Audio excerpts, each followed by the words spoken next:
শ্রী গুরু জয়, শ্রী গুরু জয়, শ্রী গুরু জয়। আবারও উপস্থিত হয়ে গেছে আপনাদের সামনে অসাধারণ একটি লীলা কাহিনী নিয়ে। আজকের আমরা জানবো, আগে বসন্ত রোগের খুব উপদ্রব ছিল। এই বসন্ত রোগ যখন হতো তখন সম্পূর্ণ গ্রাম উজাড় হয়ে যেত এবং সেই গ্রাম মৃত্যু মিছিলে পরিণত হতো। ডাক্তাররা পর্যন্ত সেই গ্রামে পা রাখতে ভয় পেত, কারণ বসন্ত রোগের তৎকালীন সময়ে কোনো রকম কোনো ওষুধ ছিল না। তাই সেই বসন্ত রোগ যখন এক গ্রামে হয় তখন কোনো রকম কোনো ডাক্তার, বদ্যি, কবিরাজ কেউ সেই গ্রামে আসতে চায়নি এবং তাদের চিকিৎসাও করতে চায়নি। কিন্তু শ্রী শ্রী ঠাকুর সেই গ্রামে গেলেন এবং কিভাবে তাদেরকে উদ্ধার করলেন, আদৌ কি উদ্ধার করতে পারলেন, সত্যি কি ঠাকুর সেই গ্রামে গেছিলেন, এবং নানান ধরনের প্রশ্ন আমাদের সম্মুখীন হয়। সেই সমগ্র প্রশ্নগুলির উত্তর আজকের এই লীলা কাহিনীর মাধ্যমে আপনারা সম্পূর্ণরূপে জানতে পারবেন। যারা এখনো পর্যন্ত এইরকম অজানা তথ্য জানতে ইচ্ছুক এবং যারা এখনো পর্যন্ত শ্রীগুরু চরণেশ্বর চ্যানেলটিকে সাবস্ক্রাইব করেননি, তারা অবশ্যই সাবস্ক্রাইব করবেন এবং একটা লাইক করে দেবেন। লাইক করলে অনেক উৎসাহ পাই। সঙ্গে শেয়ার করে যারা এইরকম অজানা তথ্য এবং লীলা কাহিনী জানতে ইচ্ছুক তাদের মধ্যে ছড়িয়ে দেবেন। শ্রীগুরু জয়। শুরু করছি আজকের নিবেদন। ঝালকাঠি জেলার রাজাপুর থানায় অন্তর্গত নৈকাঠি গ্রাম।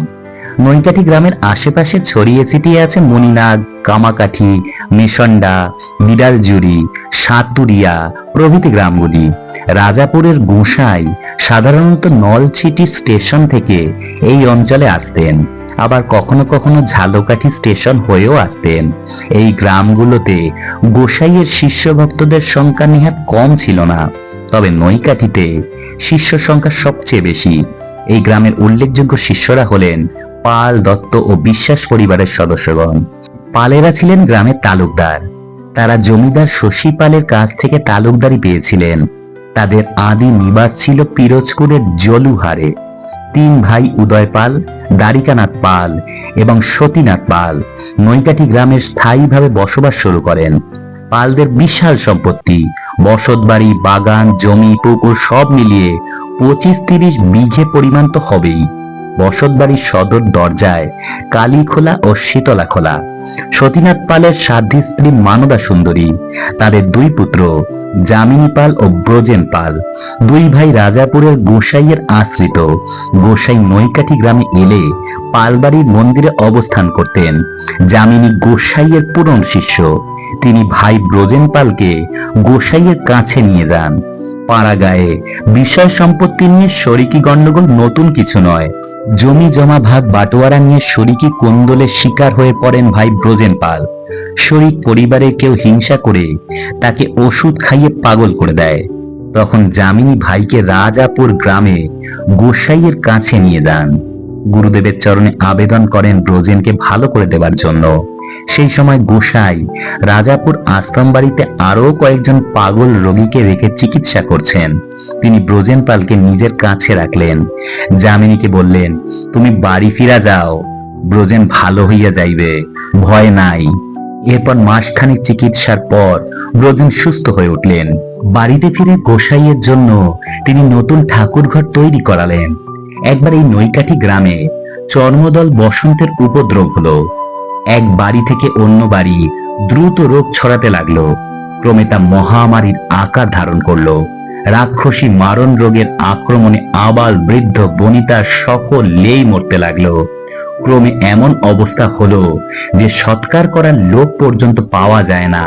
বাইরে থেকে কোনো লোক যাতে গ্রামে ঢুকতে না পারে সেই জন্য খালের ওপর থেকে চারা অর্থাৎ সাঁকো খুলে ফেলা হলো।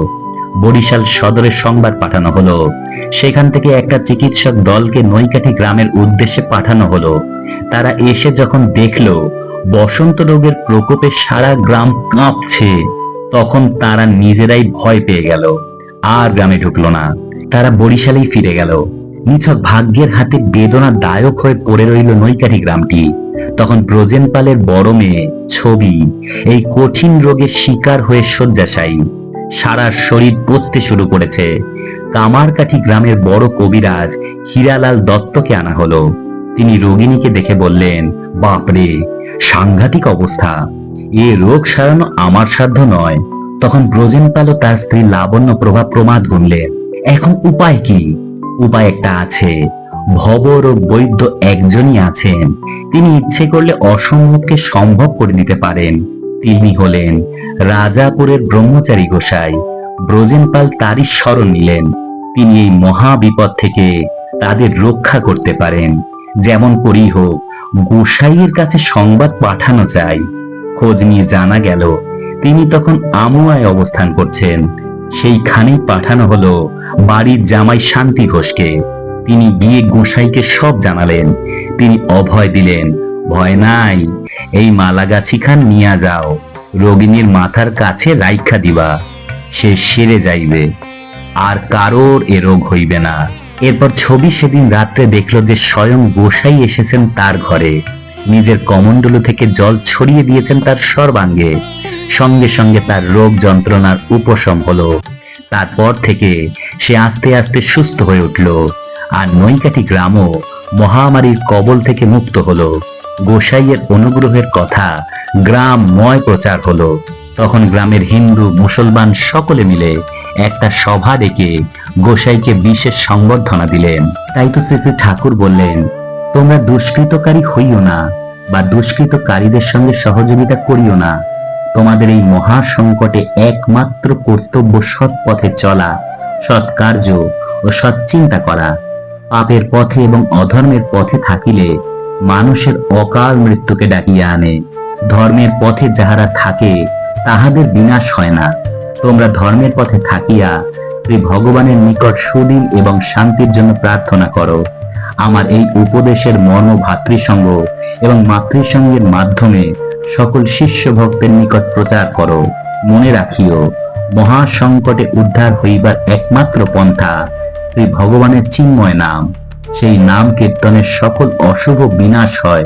তোমাদের দৈনন্দিন কর্তব্য পরিবারের প্রত্যেককে কিছুক্ষণ ওই নাম কীর্তন করিতে শিক্ষা দেওয়া। উহাতেই শান্তি আসিবে।